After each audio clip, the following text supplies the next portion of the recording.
বোমা মেরে রাম মন্দির আর যোগী আদিত্যনাথকে উড়িয়ে দেওয়ার হুমকি। এই হুমকির খবর ছড়িয়ে পড়তেই গদি মিডিয়া হৈ হৈ করে মেতে উঠেছিল।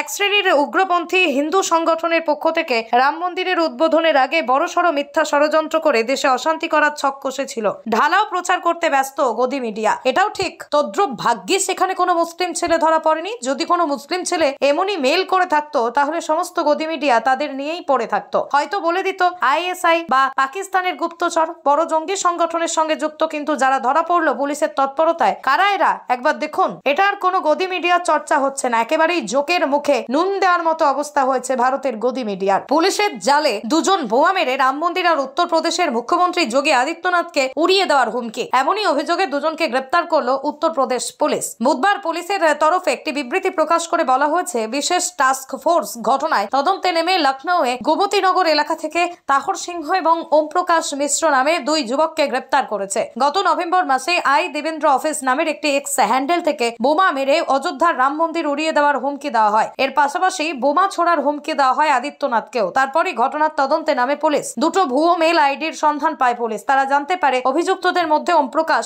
অপর অভিযুক্ত তাহেরকে হুমকি মেলটি পাঠিয়েছিল, আর সেটাই পোস্ট করা হয় ভুয়ো নামে খোলা এক্স হ্যান্ডেলে। পুলিশ জানিয়েছে দুই অভিযুক্ত উত্তরপ্রদেশের গোন্ডার বাসিন্দা। তারা একটি প্যারামেডিক্যাল প্রতিষ্ঠানে কাজ করতেন। তবে অভিযুক্তদের বিষয়ে আরো খুঁটিনাটি জানাতে তদন্ত চালিয়ে যাচ্ছে পুলিশ। প্রসঙ্গত, আগামী 22 জানুয়ারি রাম মন্দির গর্ভগৃহে রামলালা বিগ্রহের প্রাণ প্রতিষ্ঠা হবে। ওই দিন উপস্থিত থাকবেন প্রধানমন্ত্রী নরেন্দ্র মোদীও। এখন থেকে প্রাণ প্রতিষ্ঠা সংক্রান্ত অনুষ্ঠানের তোড়জোড় শুরু হয়ে গিয়েছে। मेरा नाम ताहर सिंह, पिताजी का नाम श्री पृथ्वीराज सिंह, गांव का नाम बिशंभरपुर, थाना धानेपुर, जिला गोंडा।